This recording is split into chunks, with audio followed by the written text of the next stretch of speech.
तुम ये छोटी सी कहानी सुनो।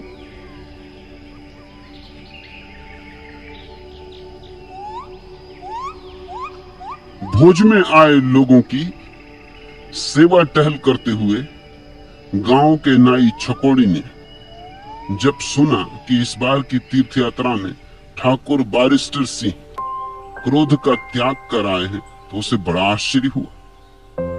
मित्रों मुसाहिबों से घिरे बैठे गर्वोन्नत ठाकुर साहब के पास पहुंचकर छकोड़ी ने अत्यंत विनम्रता पूर्वक कहा, मालिक, इस बार की तीर्थ यात्रा में आप क्या त्याग कर आए हैं?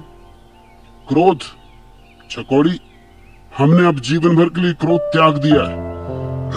सहज शांत वाणी में ठाकुर साहब ने कहा, धन्य हो, चारों धाम की यात्रा, 4 गांवों का बोझ और क्रोध का त्याग, बड़े महात्मा है मालिक आप। कहता हुआ छकोड़ी अपने काम में जा लगा। थोड़ी देर बाद वह फिर लौटा और ठाकुर साहब को बोझ की सुव्यवस्था की जानकारी दी और निहायत मुलामियत से बोला, इस बार तीर्थों में हुजूर क्या छोड़ा है? ठाकुर साहब ने छकोड़ी की तरफ सीधी आंख देखते हुए सदी आवाज में जवाब दिया, क्रोध, हमने क्रोध छोड़ दिया है। वाह वाह मालिक, कितना बड़ा त्याग किया है आपने, धन्य है आप। और वह फिर भोज स्थल की तरफ कुचल दिया। कुछ क्षणों में छकोड़ी फिर लौटा और इधर उधर की बातें करता हुआ ठाकुर साहब से बोला धीरे से, माई बाप, तीर्थों में इस बार आप क्या त्याग कर आए? नाई को घूरते हुए ठाकुर साहब बोले, अभी तुझे बताया है कि हम क्रोध छोड़ आए। हो मालिक, धन्य हो, धन्य हो।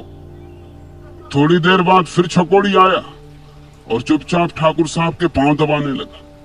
फिर उठा और उनके पांव छूता हुआ बोला, हुजूर, अब की तीर्थ यात्रा में आपने कौन सा त्याग किया?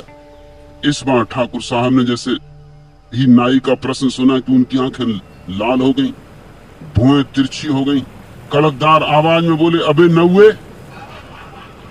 10 बार तुझसे कहा है हम क्रोध का त्याग कर आए हैं, तू बहरा है क्या? जी सरकार, क्रोध त्याग कर आपने बड़ा भारी पुण्य का काम किया, धन्य है आप। ओठों ओठों में मुस्कुराता हुआ छकोड़ी चला गया। अब की बार थोड़े अधिक विलंब से वह लौटा। ठाकुर साहब यार दोस्तों के साथ बातों में मशगूल थे। चांदी के गिलास में ठाकुर साहब को पानी पेश करते हुए छकोड़ी ने कहा, हुजूर। छकोड़ी का स्वर सुनते ही ठाकुर साहब की आंखें कपाल से जा लगी। भौचक छकोड़ी थोड़ा पीछे को खिसका। ठाकुर साहब ने अपना जूता उठाया और छकोड़ी भागा। आगे आगे पानी का गिलास लिए छकोड़ी नाई और पीछे पीछे हाथ में जूता लिए हुए ठाकुर बारिस्टर सिंह। नयट्टा, साला छत्तीसा, कमीन, हमने 50 बार हरामी के पिल्ले से कहा कि हमने क्रोध छोड़ दिया है, फिर भी साला क्रोध छोड़ा नहीं जाता। क्रोध समझा जाता है।